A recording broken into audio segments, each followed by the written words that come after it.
After wrapping up a grueling skills training session with the mages, Karl and his comrades limped their way to lunch, their bodies sore but satisfied with their progress.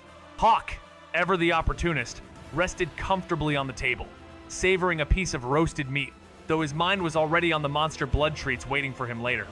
One of the girls, a fellow black badge mage, asked Karl if he thought he'd get the chance to join the newbie patrol soon, especially since he'd been training solo, separate from the rest of the first-year class. She mentioned how the teachers had spoken about possibly awarding him a black badge soon, which would make him eligible to lead teams into the wilderness for field assignment. Karl, still new to all of this, admitted he didn't know the first-year students were expected to venture out beyond the academy grounds for practical training. Outside of combat class, where his physical strength set him apart, Karl rarely interacted with other students.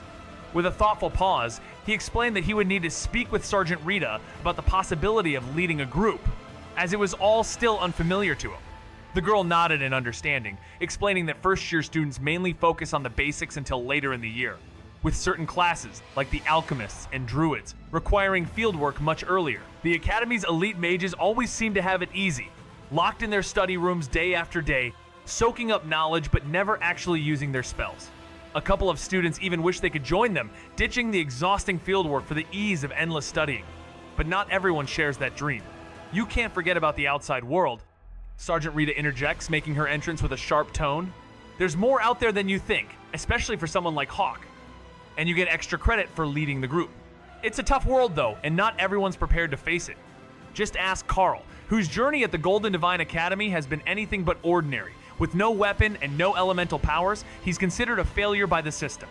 That is, until a fateful moment with a Hawk Cub, an unusual bond, and the activation of a rare class. Beast Tamer, claw-marked. With his hawk by his side, Karl's slow but sure rise to power is hard to ignore. And even though the Academy's pressure mounts, Karl's true power is something no one can predict, a power rooted in instinct, loyalty, and a legacy that could shake the very foundation of their control. Karl gave a crooked grin as he sealed Hawk back into the taming space, the hawk fading with a shimmer. Rita's glare had made it clear no wilderness privileges, black badge or not. Plates empty, attention faded, orders flew. Training class awaited, and today it was all about memory. Karl cleaned up, jogging off with a shrug. The idea of going outside had clearly struck a nerve. He reached the training zone where Sergeant Rita, already geared up, stood beside a few older students. Locker room murmurs rose as others arrived. 2 minutes, Karl called, darting past. Barefoot, shorts, shirt optional, game on. Karl stepped out, ready for the sparring session. His older classmates didn't miss a beat, noting his lean but solid build, though it was clear his strength was still in the making. The gym was buzzing with a mix of focused energy as Rita, the instructor, wasted no time. Let's see how much you've remembered from the last training, she said. Karl was paired up with a slightly more muscled boy, but the students here were all toned, flexible, no bulky bodybuilders in sight. A 3-minute round began. Karl had no idea how strong his opponent would be, but he knew one thing for sure. There were powers at play that could turn the tide in seconds. It wasn't about raw muscle, it was about instinct. And Karl's was sharp. His opponent threw a quick jab, testing Karl's reaction speed, but Karl blocked it and moved in close for a knee strike. Being smaller, Karl knew that getting in tight was his best chance, where his opponent's reach advantage didn't count. He had learned this lesson the hard way the day before, after getting overwhelmed by a much stronger opponent. Armed with only a handful of basic move sponges, knees, elbows, and a few blocks, she hoped it would be enough to hold his ground for the next 3 minutes. His opponent tried a head strike, but Karl ducked under it and landed a punch to the stomach. The boy was fast, almost as quick as his previous sparring partner, and danced out of range, counterattacking and making Karl go on the defensive. But either his opponent was weaker than the one he faced yesterday, or he was holding back since none of his hits landed solidly in the following minute. Karl continued throwing kicks, trying to get close again, but his opponent had figured out how to keep him at bay with knee strikes. The two ended in a deadlock when the round finished.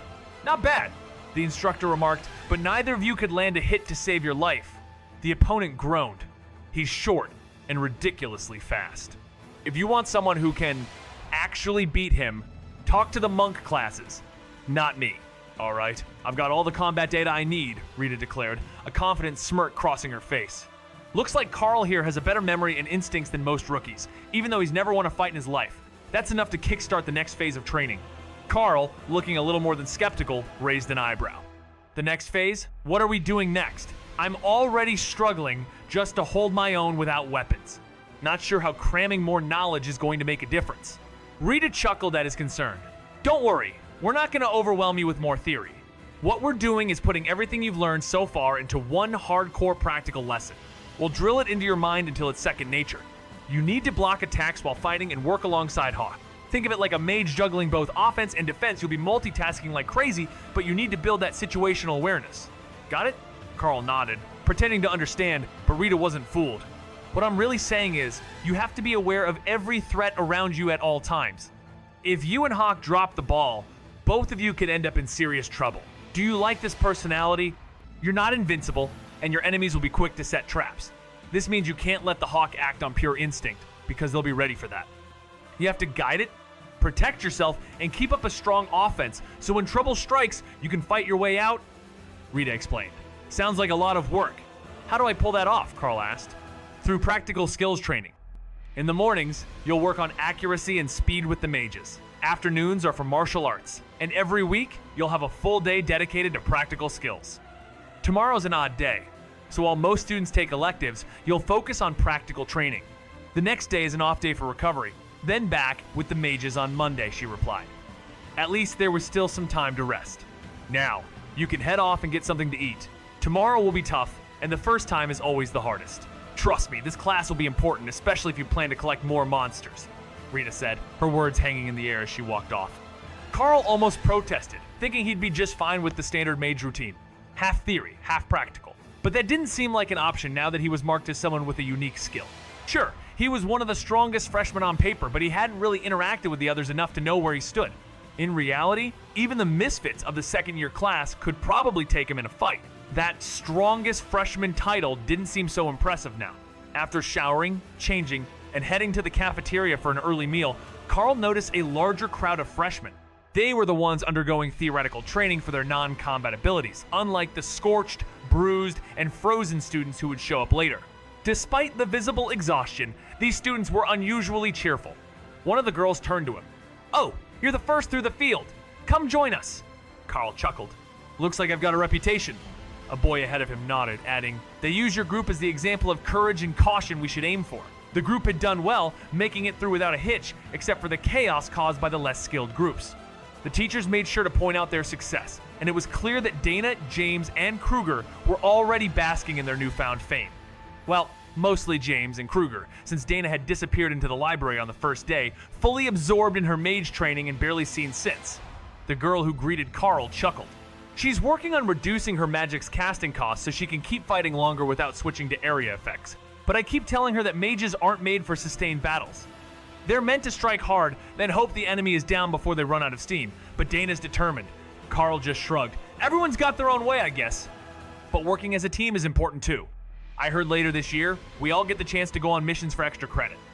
They usually involve larger groups, with a senior guiding the way. The other students nodded eagerly, and the girl continued, "We're all looking forward to it. Extra credit isn't just about grades, it unlocks all kinds of special privileges. Of course, you probably don't need to worry about those since you already have your own tutor and specialized classes." Karl frowned slightly. "It's not all sunshine and rainbows." Karl laughed, his tone filled with dry humor. "I'd love to slack off," he said. The other students around him snorted, their amusement cutting through the tension of the training grounds. "Even without us, the teachers know the moment you slack off. It's like they've got a radar for when you're not giving your all. The amount of homework we got in those first few days, insane. We thought we were just in a regular class, but no, that was a huge mistake." The next day, Karl stood exactly where Sergeant Rita told him to, waiting as a group of first-year students arrived. Some senior students with black badges strolled in, casual smiles on their faces. One of them, sizing Karl up, asked, "So, which group are you here to join?" Karl shrugged. "No idea. Just told to be here by Sergeant Rita." The students exchanged glances, sizing him up. Despite his recent growth, Karl still looked like a regular teen handsome. Sure, but not yet fully grown into the role of a warrior. As the teachers arrived, two mages and Sergeant Rita, carrying a bundle in her arms, walked toward Karl. "Flip your coat inside out. You'll be the flag carrier for Team 5. This is your real flag for the mission. Wear it like a cape, and good luck." "First day's always the hardest," she said with a smile. "Oh, a rookie for today's training?"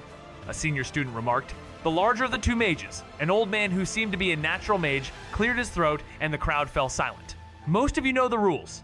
Odd-numbered teams are on defense, protect your flags as best as you can, flag carriers are the team leaders, even-numbered teams are on offense, led by your senior, This is a group exercise, since no one can handle every challenge alone. Sergeant Rita handed out tokens randomly, while the seniors already knew their numbers.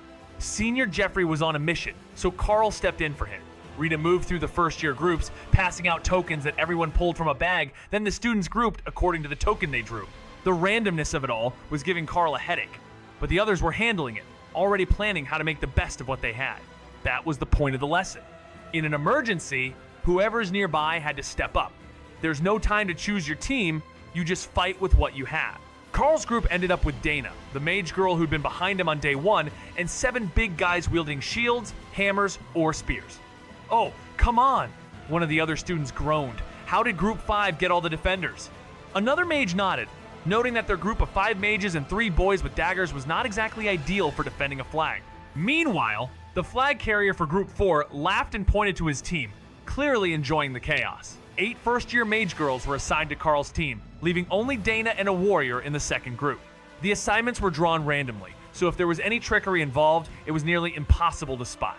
Karl grinned. This is going to be an interesting game. The luck of the draw sometimes forces you to think outside the box. Group 5's got shields, but they're slow, and they only have 1 spellcaster. We can totally overtake them and grab the flag, we just need a little creativity. He wrapped the black flag with the Golden Academy logo around his shoulders like a cape, tied it off, and walked over to his group to figure out the plan.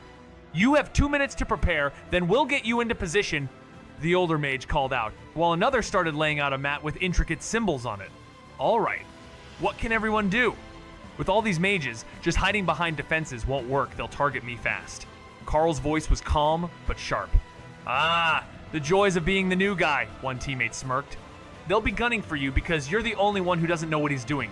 Do you like this personality?" Karl, an unremarkable teen from a mining town, is marked by 3 glowing claw scarshies, only claim to uniqueness. Sent to the Golden Divine Academy, a place where failures disappear, he doesn't seem to have the right skills. His classmates boast typical powers like fog creation or magic missiles, and the common warriors use basic skills like slash and guard. But Karl's gift lies in the subtlety of his instincts, and when he saves a hawk cub, he bonds with it, awakening his rare class, Beast Tamer, Clawmark. As he trains, he unlocks abilities like supervision, letting him track beasts and battlefield movements, and rend, a fearsome energy strike. Despite the pressure from instructors in political games, Karl's slow-building power challenges the system, revealing secrets about ancient bloodlines and the terrifying strength of the claw mark. In a world that treats beasts as mere tools, Karl's bond with his hawk is his strength, as he rises to prove that loyalty and instinct can overcome a system built on control. Karl nodded, a quiet understanding in his eyes. "I expected as much," he murmured. "Remember the Gladiator movies? The triple line formation? The turtle shell?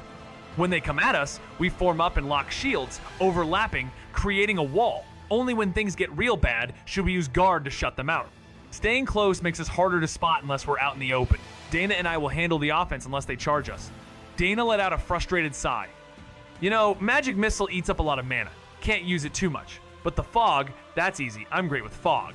Karl raised an eyebrow. "Is there natural fog where we're going?" he asked. The others shook their heads. "Then save it. I don't want them to find us because of the fog itself. How quick is it to cast?" Is this conversation helpful so far? The swamp water swallowed them up to their knees, mist curling across the surface, thick trees looming around like silent sentinels. Dana, with a furrowed brow, murmured, "About 10 meters radius per minute, slowing as it expands. If we want to make this work, it'll take time." As the mage barked, "Time's up. Everyone, prepare to transport." The scene shifted. Now, they were submerged in the swamp, surrounded by rot and foul stench, but they crouched in a tight circle, Karl and Dana at the heart. Karl released his hawk, letting the creature rest on his shoulder for a moment before sending it on its mission. "Hawk, scout for the attackers. They're the ones without cloaks like mine. Don't get spotted, and be back in 5. A tense silence hung in the air, each of them knowing the next move could be their last. The fog spell would take time, but in this world, time was often the luxury they didn't have. Karl's voice barely rises, but the plan he shares is clear to everyone around him. "You have a pet bird?" Dana asks, puzzled. "I do. Part of my skills," Karl answers, but his eyes flicker with concern. "It's a real bird. I don't want it hurt." The bird, a hawk, scouts the surroundings, warning them of incoming threats, so they aren't caught off guard. The fog covering them may be unnatural, but it's their shield, and the water they're in makes them hard to hit, letting them strike first. One of the warriors speaks up, catching on. "Exactly," Karl nods. "But Dana, the edges of the fog don't make them too thick. Let it get thicker as you move toward the trees behind us. If they're aiming for the center, we'll slip by, and if luck's on our side, they'll trip over each other first. Then we can handle them in weakened groups. His plan is simple but sharp: adapt, stay ahead, and strike with precision. Dana let out a soft laugh as she worked. This is such a shady move. What's next? Pulling vines from the trees to hide under? Without missing a beat, the warriors sprang into action, pulling vines not to destroy, but to cover their group, blending them seamlessly into the island.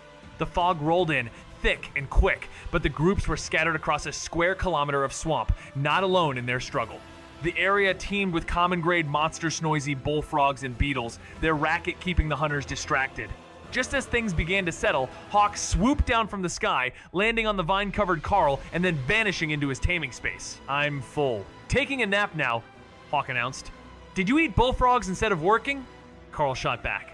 Dana let out a soft laugh as she worked. This is such a shady move. What's next? Pulling vines from the trees to hide under? Without missing a beat, the warriors sprang into action, pulling vines not to destroy, but to cover their group, blending them seamlessly into the island. The fog rolled in, thick and quick, but the groups were scattered across a square kilometer of swamp, not alone in their struggle. The area teemed with common-grade monsters, noisy bullfrogs and beetles, their racket keeping the hunters distracted. Just as things began to settle, Hawk swooped down from the sky, landing on the vine-covered Karl and then vanishing into his taming space. I'm full. Taking a nap now, Hawk announced. Did you eat bullfrogs instead of working? Karl shot back. The Hawk perched and answered calmly. Hawk reports that the two defending groups are close together, with everyone else heading that way. So, it's 3-on-2 on the other side. They probably won't come after us until that's settled. Can we do anything to help Dana keep her energy up and spread that fog? Karl whispered.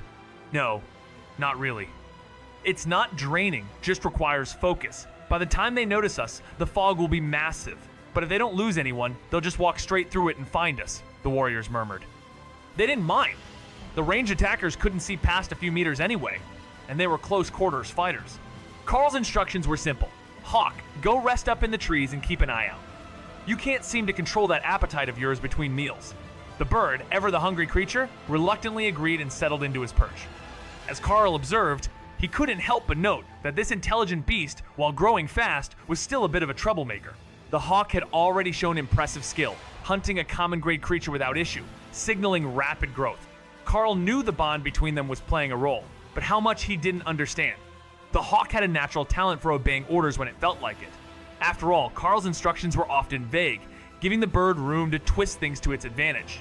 It had been the same during their first mission: scout, return, and rest. Hawk had done just that, but didn't hesitate to take a nap once the task was done, a behavior Karl hadn't forbidden. During training, however, the hawk was well behaved, only because Karl had been firm and direct with constant instructions to keep it focused. The challenge now was to maintain that discipline and leverage their growing bond to sharpen Hawk's potential. The situation was tense, but Hawk's update offered a glimmer of clarity. The conflict on the other side was almost done, with the majority of their forces already pulled out. But there were 4 remaining individuals headed south, and they weren't moving in their direction just yet. Karl shared the news with his team, noting the remaining 4 were tracking the outer boundary, though he wasn't sure who they were.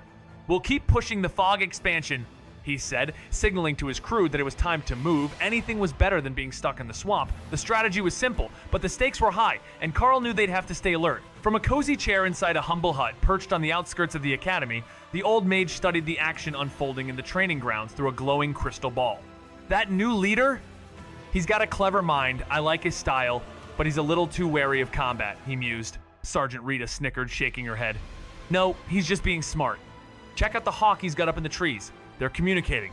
He's using cat and mouse tactics, knowing the clock's ticking, and the other team won't revisit areas they've already scoured. If they don't catch on, the timer will run out and his team will still be waiting in the swamp.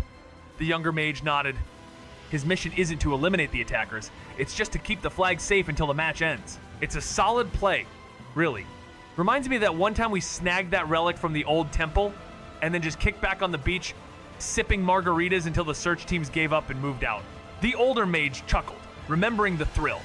Their world was one where magic was as much a part of history as it was a tool for survival alongside the deadly magical creatures that roamed it. But as time went on, magic users began to isolate themselves in their own enclaves, leaving the rest of the world to fend for itself with technology. If they managed to survive, that is, Long ago, many magical societies believed that the human population should remain small, just a few million, to protect their game preserves and rare creatures, which they hunted and used for their spells. When the non-magical were left to fight their own battles, there was no intervention to stop the disasters that followed. Of course, history books painted it as a failure of alliances rather than a calculated decision by the magical elite who held the fate of civilizations in their hands. But the ones who remained, like the generals in the Golden Dragon Nation, ensured that humanity didn't collapse completely, buying enough time for technology to rise and stand on its own. Karl and his team moved quietly through the swamp, staying hidden as attackers passed in the mist, waiting as Hawk double-checked the area. The fog was an ideal hiding place for anyone wanting to avoid ranged combat. Their group of 4 had 2 leaders skilled with ranged attacks, and 2 first-year mage well-balanced but outnumbered. If they missed someone, the defenders would have them cornered. "They're gone," one of the leaders murmured. "No creatures bigger than a bird here. If you're sure, then we move on." The mages weren't thrilled about wading through swamp water all morning, but hey, extra credit for being part of this special training program. Only top students get in, and they weren't about to complain or risk getting kicked out. Meanwhile, the attacking team moved north, looking for the hiding spot of the last defenders, and Karl was ready to give the order to move again. Only 15 minutes left. One of the warriors whispered. Karl replied, "We stay here. Hawk says they're heading north, so they won't find us." The group waited in silence, watching the attackers move north. But with 10 minutes left, they turned back, moving faster and looking for the last defenders. "They're coming back," Karl relayed. Hawk says they're almost at the fog. As they entered the thick fog, one of the leaders noticed disturbed roots and groaned. "They were here, but they must have heard us coming and moved." "Not north or east, this is close to the western edge. They've got to be south." Karl's whisper sliced through the tension. "We search for them in the fog again?" one of the mages asked, uncertainty lacing their voice. Karl shook his head, eyes narrowing. "Number. They're beyond the fog. It hasn't spread that far. Stay sharp. They might have split up, setting traps. Don't let them catch us off guard." With caution, the team moved forward, heading directly into the heart of the danger zone where Karl had hidden the defenders. This time, they weren't in the swamp's water, just thick, dry foliage, relying on Hawk's watchful eyes to keep them safe. Karl's voice dropped low again. "Hawk, when the fight kicks off, strike from above with rend, but keep your distance. They'll retaliate, and I don't want you hurt." The warriors braced themselves. "Once we spot them, up and into turtle formation. Dana, get your spell ready, I'll do the same. We target the leaders first, they're the real threat. Leave the mages to Hawk, they won't last long in a fight." The warriors grinned, ready for what was coming next. They hadn't seen Karl in action yet, but he must have had something up his sleeve to get chosen as a substitute team leader. The attackers were closing in, and the defense team rose, shields, ready. "They figured out your tricks, haven't they?" one warrior quipped. Another had mastered a technique, allowing him to move at lightning speed for brief moments, striking from unexpected angles. Karl had no clue about that. He'd set up the turtle shell formation just in case the mages had something up their own sleeves, so the team could form a protective dome with guard. "Now!" both team leaders shouted at the same time, and in an instant, guard barriers went up, while 2 blinding sword lights streaked across the battlefield. 6 red streaks fell from the sky, aiming at the mages' backs. Karl swiped upward with his weapon, unleashing a rend attack into the incoming sword lights. The clash was enough to weaken the swords, and the second rend knocked them out completely. The warriors on Karl's team grinned, as Hawk's strikes brought down both mages, activating the defensive charms on their uniforms and taking them out of the battle. "What just happened?" one of the attackers yelled, still clueless about the ambush they'd just walked into. They scanned their surroundings, hearts racing as they waited for the next attack to strike. Hawk remained hidden among the trees, not daring to make himself a target unless absolutely necessary. This brief distraction was enough for Karl to seize the opportunity, launching 2 more attacks, forcing their foes into defense mode while Dana prepared her magic missiles. Her casting took longer than expected, but when she unleashed them, they hit with impressive force. The leaders of the attacking team had no chance to counter, their blades already misaligned from blocking Karl's powerful rend. The magical projectile struck with precision, but the leaders absorbed the blows, their enhanced bodies taking the damage. They quickly dodged to the side, avoiding Hawk's next assault. "Low blow! How'd you get the monsters to fight on your side?" the boys grumbled, clearly frustrated. Karl's team couldn't help but laugh. "Didn't they warn you? Karl has a pet hawk. It's the talk of the dorms," Dana teased, her voice light. But their banter was cut short, as they were suddenly surrounded by a glowing light whisked away to the staging area where the battle had begun. "The match is over," the announcer declared. "You've had your chat, but the victory belongs to Defense Team 5. The older mage spoke up. "How did we lose?" The attackers were on edge, demanding answers. The mage, unflustered, replied, "You might not have noticed, but there were more than just 2 sets of rending claws in the air when you dodged. You jumped right into the second set. My defensive magic absorbed it for you, or your backs would have been sliced wide open." Then, turning to Karl, he asked, "Karl, how long will it take for your hawk to return?" Karl, tapping into his taming space, summoned his hawk, which appeared clearly annoyed at being left behind. "If I hadn't called him, only a few minutes. We were only transported a kilometer or so. That spell of yours is incredible," Karl said, impressed. The younger mage smiled at his enthusiasm, seeing potential in the quiet team. Is this conversation helpful so far? In a world where magic and combat are intertwined, a mysterious ancient artifact transports individuals to unknown realms, opening up possibilities for shared adventures. But it's not all fun and games only. Those with the right protective magic, like the senior professor, can ensure everyone's safe return. The team has just completed an extraordinary mission, one that involved a swamp ambush that not even their enemies saw coming. Sergeant Rita applauds their ingenuity, highlighting the brilliance of their approach. While the laundry team might not appreciate the mud-covered results, the rest of the squad knows their success was a perfect blend of tactical brilliance and seamless teamwork. The old mage agrees, emphasizing the power of strategy over brute strength, and adds that adding specialists like scouts and ambush experts will only make them stronger. Everyone can now relax, get cleaned up, and collect the rewards. After a long, grueling fight, the team's efforts have paid off, proving once again that even the most unconventional strategies can lead to victory. Karl's team strutted back to the base, heads held high. Extra credits meant new gear, maybe some luxuries, or special perks in the academy. Not that they really needed any of it, everyone knew they were already on the fast track for advanced training. But the mystery still gnawed at them. How did the academy know Karl was going to stand out from the start? It had to be that rending claw technique. The kid could block 2 awakened rank leaders at once without breaking a sweat. And don't even get started on Hawk, his Hawk partner, who was just as formidable. What kind of class gives you a combo power like that from the get-go? If they got teamed up again, they'd probably snag that sweet bonus one more time this semester. So far, their battles had been hard-fought victories, leaving just a few survivors from the enemy side. And that bonus? It wasn't cumulative, but getting it once was a huge boost to their wallets. "How about we hit the study hall after we shower? There's a good spot to unwind and cram for the afternoon, if you're down," one of the warriors asked, flashing a grin at Karl. Dana gave him a smile in return. Karl had a knack for keeping things simple, but that didn't mean he didn't catch heat for it. "What theory classes do you even have?" Dana asked, a sharp edge to her voice, her eyes full of jealousy.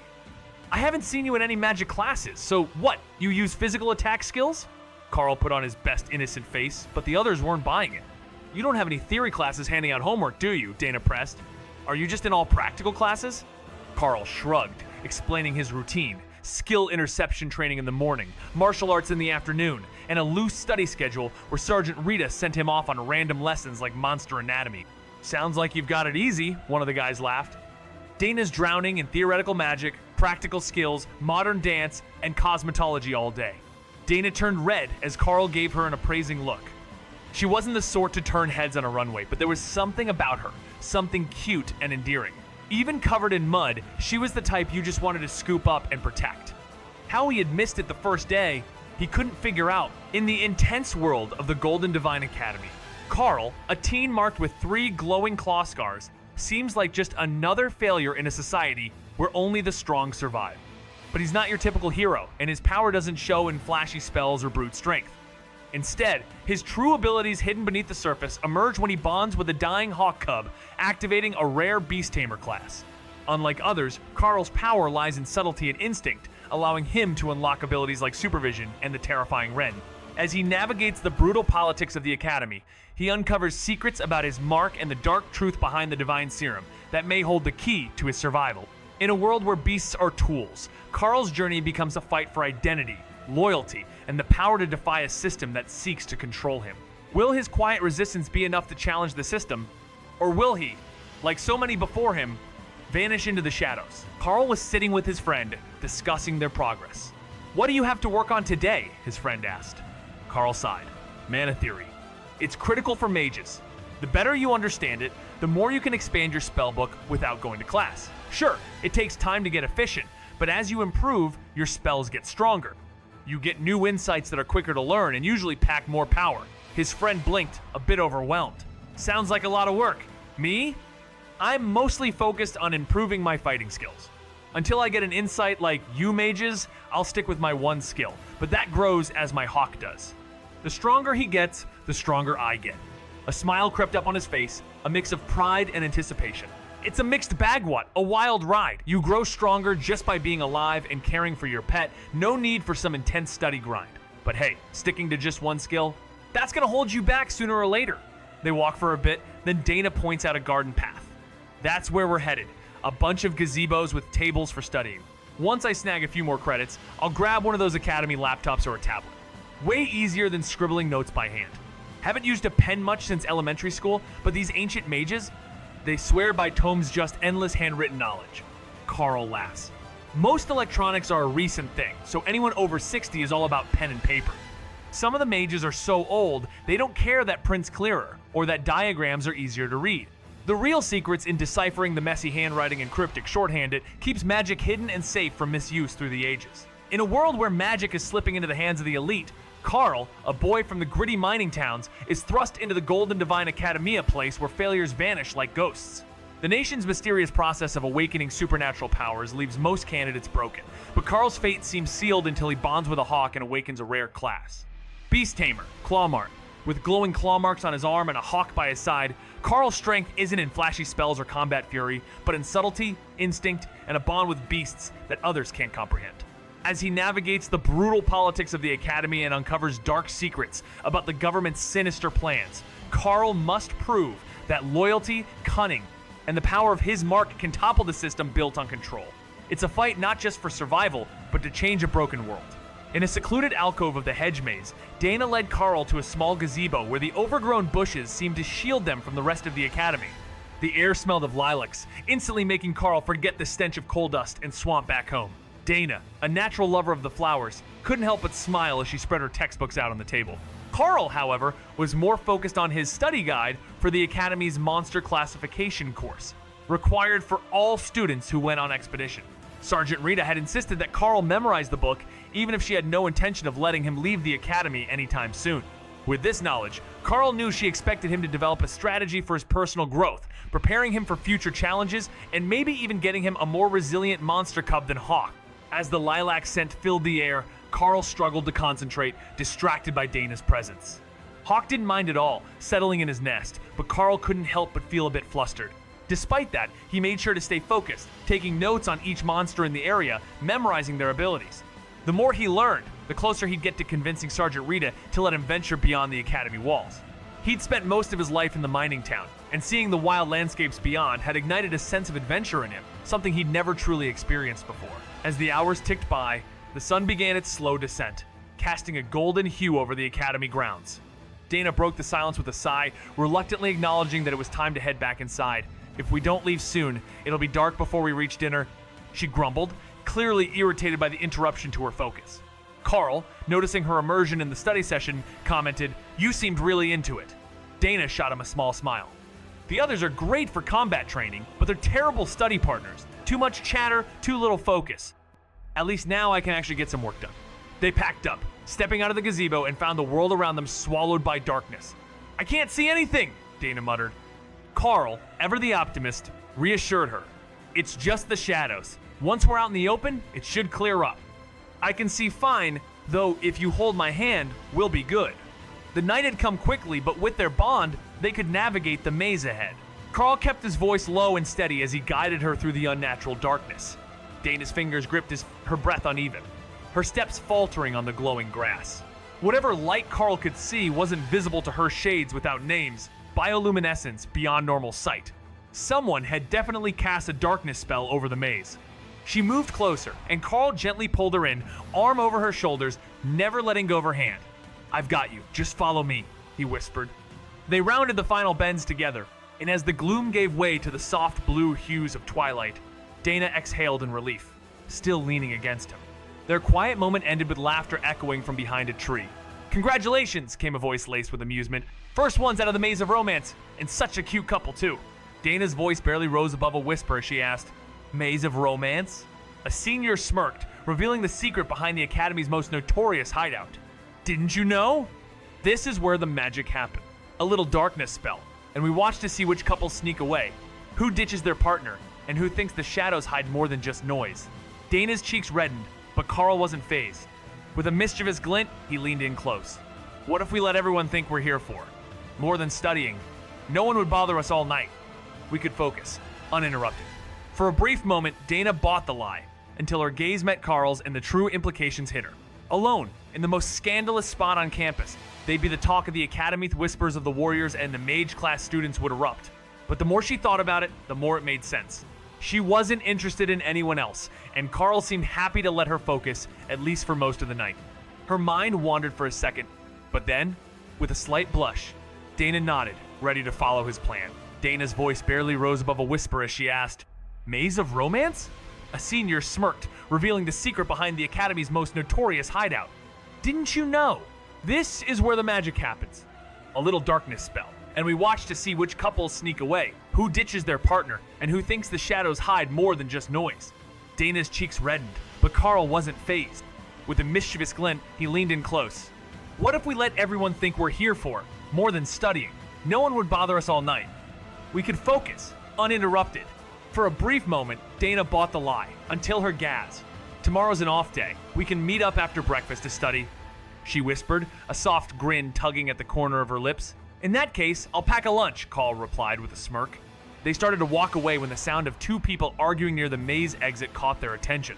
Another couple, clearly not on the same page, was leaving, but neither Karl nor Dana cared to get involved. They had their own thing going on. It wasn't until Dana was pulling away toward her dorm that Karl noticed they were still holding hands. "Oops, sorry. I'll see you in the morning," she stammered, rushing off with a shy glance. That night, Karl found himself tossing and turning, unable to sleep. The excitement of the first off day had his mind buzzing, and the next morning, he was the first one in the dining hall. The academy grounds were already filled with students, eager to make the most of the day. Everyone seemed to have their own idea of what to do, but Karl's plans were simple. He just wanted a quiet day of studying with Dana. But when she showed up, looking just as tired as him after their sleepless nights, it was clear the day wasn't going to go as planned. "Good morning," Dana said, a little defeated.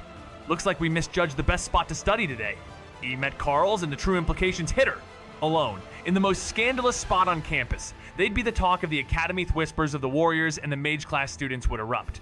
But the more she thought about it, the more it made sense. She wasn't interested in anyone else, and Karl seemed happy to let her focus, at least for most of the night. Her mind wandered for a second, but then, with a slight blush, Dana nodded, ready to follow his plan. Karl had just walked into the room when Dana greeted him, sitting with a bowl of oatmeal and an insanely green drink that made Karl's eyebrows shoot up. He stared at it, wondering if it was some kind of toxic concoction. Dana chuckled at his expression before taking a sip, explaining it was just an energy drink for late-night studiers, nothing to worry about. Karl, still skeptical, nodded, sticking to his good old coffee. But then he suggested they head to the patio in his room for a quieter study space. His room had a special spell that made it completely silent, perfect for studying. Dana, clearly relieved, agreed, mentioning how chaotic her own room was with students constantly practicing explosions. Karl's room seemed like a safe haven from all that noise. Neither Karl nor Dana noticed the curious eyes trailing them out of the cafeteria or the whisper storm questioning whether they had history before arriving at the academy. With little more than study marathons and recycled gossip to keep minds occupied, speculation filled the halls. Most students clung to whatever scraps they'd carried from their old lives, but Karl had arrived empty-handed, his past too barren to pack. When Dana stepped into his suite, she blinked at the deep tones and sleek frame of his room, her voice half curious, half amused. "This is unique. Is there space to study outside?" Karl just smiled, pulling the curtains wide. Her face lit up the moment she saw the balcony greenhouse, rushing out toward the moonberry tree, eyes shining as she spotted the single ripe fruit waiting under the fading light. She paused beneath a tree, her eyes catching sight of small fruit slowly shifting from green to white. "Ah, right. I was supposed to pick these when they were ready. Do you know what these are?" Karl asked. "Moonberries. They're supposed to be really good for your brain," she said, recalling seeing them once at an upscale restaurant. "Well, go ahead, pick it. We can share as a snack." Karl nodded. She gently plucked the fruit, then followed Karl along the path, weaving through trees and bushes towards the gazebo. "These gazebos are really popular here, huh?" "Same style as the maze," she observed. "Yeah, but the chairs are comfy, so it makes sense." "The greenhouse, or garden, is a legacy passed down among those in the balcony suites," Karl explained. Dana glanced over the school grounds, her smile widening as she took in the tranquility. "It's so peaceful here," she said. "I can see the students walking, but there's not a sound." This is the perfect place to study. Karl nodded, cracking open his tactics textbook, the next lesson from Sergeant Rita. He realized too late that this would have been useful before yesterday's session. Had he been slacking off too much? There were no deadlines or tests, so he never bothered to think ahead. But now, with this book in hand, he wondered if the lessons themselves were his test. His mistake was not even skimming the books he'd been given. If he had, he could have studied the ones most likely to help him in upcoming tasks. Chapter 30. Snacks Dana sliced up the moonberry fruit, the refreshing sweetness invigorating them both as they snacked and studied. There were only a few fruits on the tree, so they couldn't indulge every day, but having one on a rare break was a perfect way to shake off the week's stress. The tactical manual was dry, but Karl was a fast learner, especially with his mind cleared and Hawk's advice on how to track prey. As he read, his thoughts drifted to the various plants around them. He'd skimmed through the journal before, but hadn't memorized the uses for every plant, especially the ones that didn't bear fruit right now. Karl flicked through the journal on the greenhouse, diving into the details of plants, potions, and tonics, learning about magical teas that could only be brewed by those with the right affinity. The former resident of the academy had been a skilled witch, but Karl, with no experience in potion making, had always felt out of place in the kitchen, preferring meals provided by the school or the mine. He worked a short shift in the mine yard after school, a perk being a guaranteed hot meal after a hard day's work. As Karl scanned the pages, he noticed Dana, her magic growing stronger, glowing slightly as she eagerly moved through spells. She'd already learned more than most students, who were still struggling with their first spell. From what Karl had heard, some had even given up on their magical studies, but Dana seemed to have an exceptional memory. Her response to Karl's remark was simple. "My power isn't as strong as others, but I'm excellent at learning new magic." And Karl couldn't help but feel a quiet awe at her talent. Karl leaned back, thoughtful as Dana explained her progress with magic. She'd mastered her first spell before the train even stopped, but pushing past 2 casts was still a challenge. Meanwhile, Giltop of the class could unleash 5 arrows at once, though they scattered like wild birds. Raw power with no precision. Dana understood the trade-off. "Early advancement depends on your strengths," she said, and Karl agreed. Too much power without control was dangerous. Too little and nothing else mattered. Still, someone clearly had plans for Dana, setting her up as a rising public figure. She waved it off with a smirk, calling herself a fast learner, not a powerhouse. Fame, she claimed, came from versatility. Ascended status was the goal, but she'd settle for the high end of awakened. Karl laughed, and Dana arched a brow. "And what about you? You've got a private tutor and a schedule built just for you. What exactly are they expecting from the Clawmarked?" Karl's journey in the Golden Divine Academy is like being tossed into a storm and told to survive. Marked by mysterious claw scars, he's branded a failure, yet destiny has other plans. With no elemental affinity, no flashy powers, and no combat skills, he's just another face in the crowd until a dying hawk changes everything. Bonding with the bird awakens a rare class, Beast Tamer, Clawmarked, and with it, Karl's connection to a power that defies the norm. As he trains, Karl uncovers more about his powers. Supervision, an ability to track beasts' movements and battlefield shifts, and Rend, a deadly energy strike that emanates from his claw seal. But the Academy has its own agenda, pushing him toward military service, hoping his unique talents can be molded into something more. Karl, however, is determined to challenge the system, uncovering secrets of the Divine Serum and the true legacy behind his claw marks. In a world where beasts are tools and loyalty is scarce, he must rise quietly, strategically proving that his bond with the hawk is more than just survival. It's a revolution in the making. This one can help with rashes, sunburn, and a little numbness pretty handy, but it's just a common magical resource. You can grab it at any drugstore or even downstairs in the supply room. There's a better version though, one that hits Ascended grade. It can actually heal all kinds of wounds, but it won't touch diseases. I saw it in a nature documentary once. Karl, having grown up in a place where his family didn't own a television, only saw what aired publicly nature documentaries were a rare treat. Though he'd taken some classes in magical botany, they were basic, mostly about plants that could kill you if you weren't careful. I don't really know how to grow them, but maybe we could figure out how to upgrade aloe to handle more serious wounds. There are plenty of special plants in here, but the guide for the greenhouse says most of them are just snacks for us. They might help with abilities, but still, snacks, Karl shrugged. Well, snacks that could pack a punch.